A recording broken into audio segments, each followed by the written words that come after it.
السلام عليكم. من ضمن تحضيرات رمضان كنقترح لكم ان شاء الله بسطلات مالحين بحشوه اكثر من رائعه، حشوه خطيره في المذاق. وكيف العاده بلا ورقه البسطيله، فقط بعجينه المسمن السحريه. طريقه التحضير كذلك اللي هي سريعه ومختصره، كنتحصلوا فيها على بسطلات كيف كتشوفوا معايا، اكثر من رائعين، محمرين مقرمشين ومورقين بزاف بزاف كيف غتسمعوا معايا. هانتوما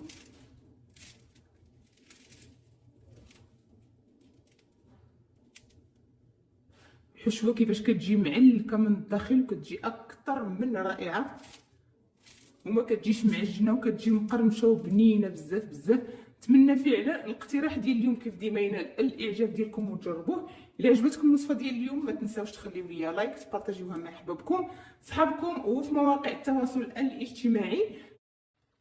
وندوز معكم مباشرة لتحضير العجين اللي غادي نحتاج ليه هنا 3 الكؤوس ديال الدقيق الابيض، نوعية ممتازة طبعا خاصة بالحلويات، ما يعادل 330 غرام.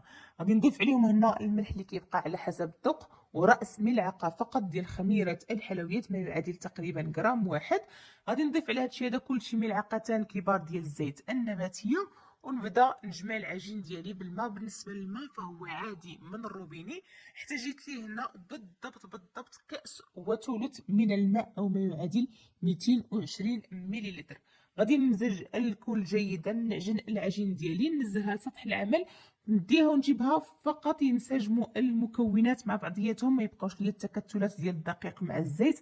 ما غادي تحتاج منا ان شاء الله لا دلك ولا مجهود اللي هو كتير كيف كتشوفوا معايا، فقط كنلمها وهذا هو الشكل ديالها والقوام ديالها. غادي نديرها في بلاستيك اللي دهنتها بشويه ديال الزيت، نخليها جانبا وندوزو باش نحضروا ان شاء الله الحشو. نبداو على بركه الله بمكونات الحشوه اللي غادي نحتاج لها. انا ان شاء الله حبه كبيره ديال البصل مفروم، حبه واحده ديال الفلفل الاخضر، وواحده ديال الفلفل الاحمر كذلك مفرومين اولا مقطعين هنا رقاق. بالنسبه للفلفل ماشي ضروري الوان اللي توفر عندكم يفي بالغرض. وعندي هنا حبه ديال خيزو اولا ديال الجزر كذلك مفروم اللي ممكن كذلك تدوزوه في الحكاكه. عندي هنا رابعه اولا 250 غرام ديال الكفته ديال البيبي اولا ديال الديك الرومي. فبالنسبه للكفته ديال البيبي اولا الديك الرومي راه كتبقى رخيصه بزاف بزاف يعني، وكميه اللي هي وفيره ان شاء الله. غادي نحتاج معها هادشي كلشي ان شاء الله كتوابل، شويه ديال الملحه، شويه ديال البصل، شويه ديال السكينجبير، الخرقوم والكمون. بالنسبه للتوابل كيف كتلاحظوا ما كنكثرش باش يعني كتبقى لنا النكهات كاملين واضحين وباينين. عندي هنا شويه ديال البودره ديال الثوم، تقريبا نصف ملعقه صغيره ديال بودره الثوم اللي ممكن تعوضوها بدرس واحد ديال الثوم اللي هو محكوك. عندي هنا ضامات البنات ديال السمك، بطبيعه الحال الا توفروا عندكم توابل السمك كيبقاو من الاحسن، انا ما توفرش عندي وعوضتهم هنا بضامات بنات السمك. عندي هنا 50 غرام ديال الشعريه ديال الرز اولا الفيرميسيل كيف كتشوفوا. عندي شويه ديال الزيتون مقطع، شويه ديال الهريسه حسب الذوق، وعندي هنا شويه ديال الشامبينون نوار اولا الفطر الاسود اللي رطبته في شويه ديال الماء وقطعته هكا رقيق. بالنسبه للفطر الاسود توفر عندكم ديروه، ما توفرش عندكم عوضوه بالفطر المعلب العادي، انا ما توفرش عندي فدرت هذه الكميه ديال الكميه اللي هي قليله تقريبا 15 غرام كافيه. عندي هنا علبه ديال التونه بالطماطم. بالنسبه للتونه الا توفر عندكم غير ديال الزيت غادي تزيدوا معاه ملعقه صغيره ديال مركز الطماطم. وعندي هنا صلصه الصوجه. كانوا هادو هما المكونات، ودائما المكونات داكشي اللي توفر عندكم ضيفوه. بالنسبه للكفته ديال البيبي ممكن تعوضوها بقطع ديال صدر الدجاج اولا الكفته ديال اللحم البقري.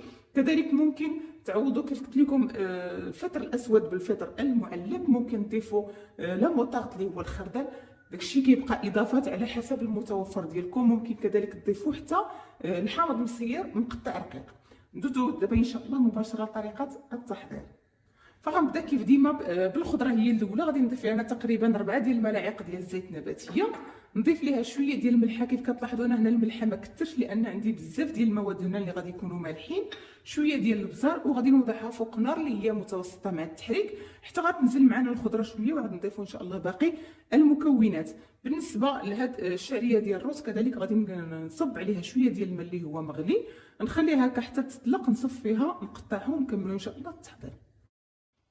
من بعد ما كتقلى معايا الخضره كيف شفتوا غادي نزولها جانبا، وغادي نضيف عليها 250 غرام اولا ربعه ديال الكفته ديال البيبي اولا الديك الرومي.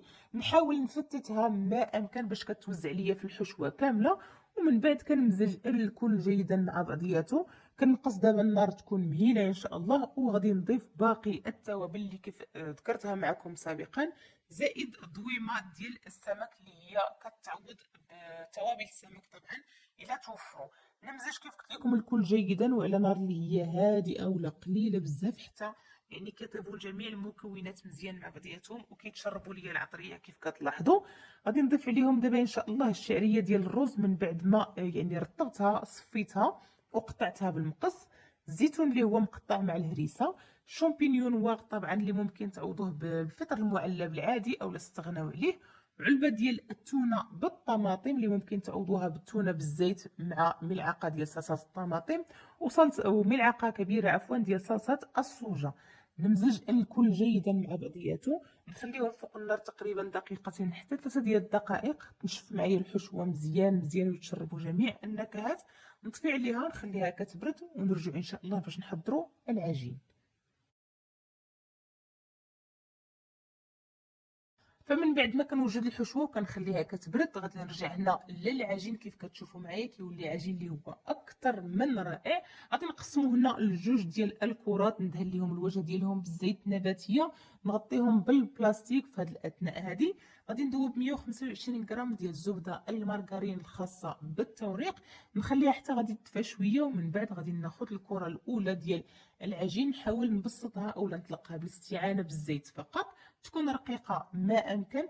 ندهن ليها الوجه ديالها بالزبده ونطويها بشكل عادي، يعني الطي اللي كنديرو ديال مسمن على 4.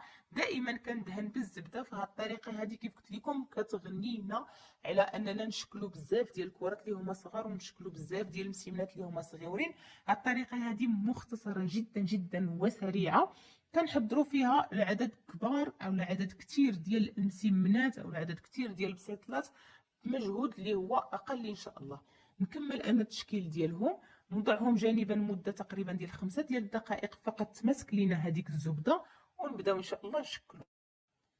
من بعد ما كتماسك معنا الزبده فانا كناخذ ان شاء الله اول مسمنه وغادي نحاول نبسطها بشكل اللي هو مربع بسمك اللي غادي يكون متوسط، ومن بعد غادي ناخذ هكا سكين اولا جراره وغادي نقسم المربع على 9 مربعات متساويه الحجم كيف كتشوفوا. هنا انا غادي ناخذ هذا الغطاء ديال القرعه ديال الشوكولا اولا ديال القهوه، ممكن تستعملوا حتى بدوك الطبيصلات اللي كيكونوا صغار. من بعد غادي ناخذ كذلك الحشوه وغادي نوضعها في الوسط، وغادي غير نقفل عليها العجين كيف كتشوفوا. دائما دائما هكا البسيطلات نحاولوا ما نلبزوش اولا نجمعوا هذاك العجين اللي كيكون من الاسفل باش كذلك يجينا من بعد طايب مزيان ومقرمش. هانتوما كيف كتشوفوا معايا فقط يعني غير كنسد على الحشوه انها ما تخرجش. هنا غادي تشوفوا معايا عن قرب كنحاول نبسط شي شويه هذا المربع ديال العجين، كنوضعوه هنا في هذه الغلاقه اولا الطويصلات اللي هما صغار دائما كنستعينوا بهم باش كنتحصلوا على الشكل دائري مثالي. من بعد كنوضع الحشوه ونحاول نضغط عليها باش يعني كتعطيني داك الشكل الدائري، وغير كنجمع العجين. هانتوما لاحظوا معايا ما كنعبزوش وما كنكمشوش، فقط كنسد على الحشوه نضغط عليها جيدا باش كنحافظ كيف قلت لكم على الشكل الدائري ديال البسيطلات، ونوضعهم ونخليهم حتى غادي نكمل الكميه كامله ونرجع ان شاء الله باش نطيبوها. من بعد ما كملت التشكيل ديال البسيطلات ديالي كاملين كيف شفتوا معايا، يعني كميه ديال الحشوه راه كانت كافيه جدا بالنسبه للكميه ديال العجين اللي خدمت معكم اليوم. تحصلت منه على 18 حبه ولا 18 بسيطله من هذا الحجم كيف كتشوفوا. دابا ان شاء الله غادي ندوزو لمرحله الطياب. فبالنسبه للطياب ضروري الفرن خاصو يكون مسخن من قبل، سواء فرن غازي ولا كهربائي، ضروري خاصو يكون سخون مزيان مزيان عاد ندخلوا فيه البسيطلات. انا هنا دابا ان شاء الله غادي ندهن لهم الوجه ديالهم هنا بصفار البيض اللي خلطته مع شويه ديال الخل اولا قطرات ديال الخل، ندخلهم الفران كيف قلت لكم مسخن من قبل. النار ان شاء الله غادي تكون متوسطه من الاسفل ديالهم فقط لمده تقريبا ديال 5 ديال الدقائق. من بعد نقص عليهم النار وندير النار مهيله حتى كيكملوا الطياب ديالهم ويعني وكيتحمروا من الاسفل، وعاد نشعلوا عليهم اولا نحمروهم من الوجه ديالهم. بالنسبه للكميه الثانيه اللي عندي هنا في اللاطه الاخرى فما غاديش ندهنها وما غاديش نطيبها طياب كامل، فقط غادي ندخلها للفرن نخليها غير تشمع كيف كنقولوا، يعني ما يبقاش عندي العجين، غير ينشف العجين هو اللي ان شاء الله غادي نحتفظوا به في المجمد. فانا غادي ندهن هادو دابا ان شاء الله اللي غادي نطيبهم، وهادو غادي ندخلهم فقط غير يتشمعوا غير ينشف العجين. نعاود ناكد كيف كنقولوا غير يتشمعوا، ما يبقاش عندي عجين، نشف ليا العجينه ونرجع معكم ان شاء الله باش تشوفوهم معايا.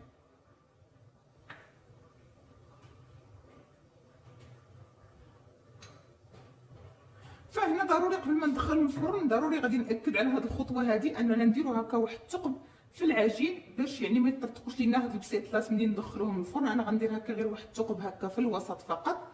ندخلهم كيف قلت لكم الفران دابا اللي مسخن، النار غادي تكون متوسطه في الاول من الاسفل ديالهم فقط حتى يعني كيتشمعوا هكا وكينشف العجين. من بعد نقص عليهم ونخليهم في نار مهيله يكملوا الطياب ديالهم ان شاء الله ونحمروهم. كذلك بالنسبه لهادو اللي ما دهنتهمش، يعني اللي غادي نخليهم ان شاء الله للاحتفاظ بالمجمد، كذلك غادي ندير لهم الثقب باش ما يطرطقوش لينا البسيطلات وندخلهم كيف قلت لكم غير ينشف العجين او يتشمع العجين ورجع ان شاء الله من بعد ما نكمل لهم الطياب. وكان هذا هو الشكل النهائي ديال الميني بسطيله اللي صايبت معكم اليوم بعجينه المسمن السريعه وكذلك بالطريقه المختصره مع حشوه اللي هي فعلا شي حاجه اللي اكثر من رائعه. نتمنى انكم تجربوها لانها كتجي بنينه بزاف. كان هذا هو الشكل ديالو. بالنسبه لطريقه الاحتفاظ كيف ما وعدتكم، ممكن انكم تحتفظوا بهم هكا من بعد ما طيبوهم، يعني بلا ما تزينوهم وتخليوهم في المجمد الوقيته اللي كتبغيوهم، فانتم تدخلوهم للفرن عفوا كيسخنوا وتقدموهم. الطريقه الثانيه اللي هي اننا كناخذوا البسيطلات ديالنا كندخلوهم الفرن فقط كتنشف لينا العجينه، يعني ما كتبقاش عجين كتشمع كيف كنقولوا، غير بهذا الشكل هذا. كنخليوها حتى كتبرد، كنوضعوها في البلاستيك الخاص بالمجمد وكنخليوها في المجمد الوقيته اللي كنبغيوه وكنجبدوهم مباشره. كنوضعوهم في الفرن اولا كندهنوا لهم الوجه ديالهم بالبيض طبعا الا بغيتو. دخلوهم الفرن على نار ما بين المتوسطه والمهيله من الاسفل ديالهم طبعا حتى كيطيبوا. من بعد كتحمرهم بالوجه ديالهم وكتقدموهم كانكم عاد صايبتوهم حالا. نتمنى فعلا انكم تجربوهم وضروري هكا تشوفوا معايا وحده. بسم الله، نتوما شوفوا معايا كيفاش كتجي العجينه مورقه، كتجي محمره وكتجي اكثر من رائعه. بسم الله،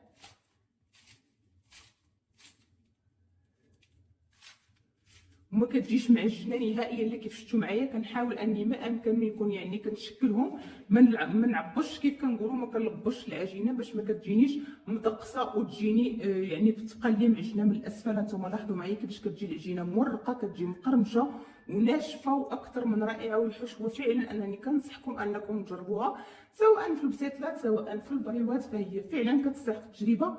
وكيف شفتوا معايا مكوناتها ان شاء الله غتوفر عند الجميع. نتمنى الاقتراح ديال اليوم كيف ديما يعجبكم وتجربوه. الى عجبتكم الوصفه ما تنساوش تخليو لي لايك للفيديو، تبارطاجيوها مع احبابكم صحابكم وفي مواقع التواصل الاجتماعي. اذا كنتم من الناس اللي اول مره كيشاهدوا القناه ويعجبكم المحتوى فكندعوكم للاشتراك في القناه بالضغط على زر الاشتراك او ابوني او سبسكرايب الموجود اسفل الفيديو، وفعلوا دائما جرس التنبيهات باش توصلوا بجديد الفيديوهات. بهذا كنكون وصلت نهايه وصفه اليوم وفيديو اليوم، مع وصفات اخرى ان شاء الله. مع السلامه.